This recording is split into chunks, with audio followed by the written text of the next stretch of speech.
Well, I hope you're ready for a treat, because it's time for the rolled hem tutorial. I am putting this one as a separate video, because I think this is a useful technique beyond just our bag project. And so I wanted to make sure that it was easily accessible to you if you wanted to look back on it and say like, oh, gotta do another rolled hem for my shirt that I'm making, gotta do another rolled hem for a skirt. There's more than one way to do a rolled hem. The way that we're doing it is the Grace Keenan signature method.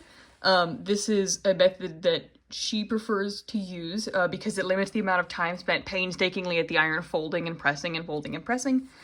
Because if you wanted to, you can just go and fold this over twice and iron it, which is fine, except when you're doing something gigantic, then it gets really annoying.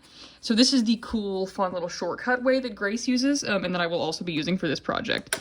So to start out with, you need your front and back pocket pieces. You're going to do this 4 times. Have your sewing machine threaded in the color of thread that you want to use for this project. I'm just using like a neutral gray. And I'm going to start out by aligning the top edge of my pocket, so the not serged edge. The serged edge is off to the side, we don't need to worry about it right now.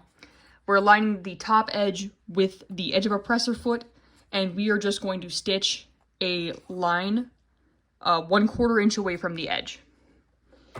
And I'm not going to backstitch on this one because it is just thread tracing, and it's gonna get consumed in like 30 seconds. And in fact, I am gonna bump up my stitch length because it was a little small. Okay, so I've got my row of stitches at 1/4 inch. And now what I'm going to do is I'm going to fold my fabric so that the line of stitches is on the edge of the fold crease all the way along. And I'm just going to kind of finger press, really squish it so that it stays. And I'm actually going to slam a couple of pins in here too, just to hold the space of where we are trying to stitch.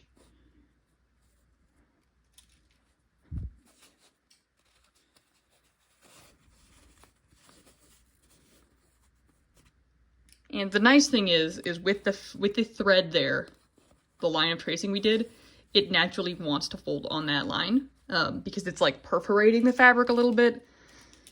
And so this should be pretty easy. I'm mostly pinning for the sake of if you're someone using a really tough fabric, this will help. Otherwise, you might not even need to pin. You can just finger press.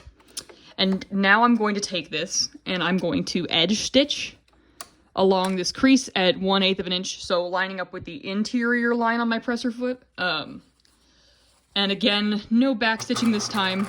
We'll get there. One last row. Then I'm just going to run it all the way down. Boop. And if you don't make sound effects, you're probably not living your life to its fullest. What's the point of sewing without sound effects? Okay. And once I've gotten that there, I'm going to give it a close examination and say, does it need any trimming? Because if my fabric extends past my marked stitch line, the answer is yes, but it doesn't, which is really convenient.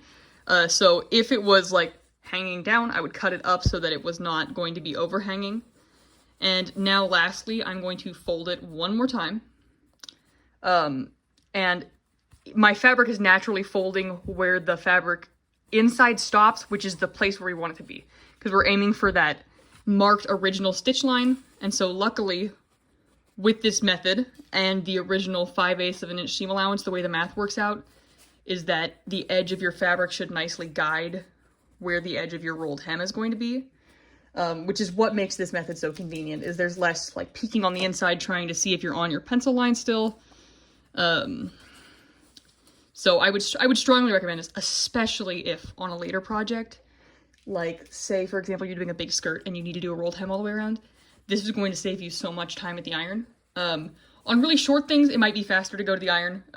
My fundamentals backpack project, I think it is faster to use the iron method, but this is definitely faster for us. And so now the last row of stitches, you are going to backstitch during this one, and you might want to cut off all of your piles of loose thread if you've got them like I do. The last row of stitches, you are going to place your presser foot and actually lift up your needle so you can see that it is going to be aligned with the like inside edge of your crease. You're basically top stitching over top of your original line. And you just want to stitch a straight line all the way down.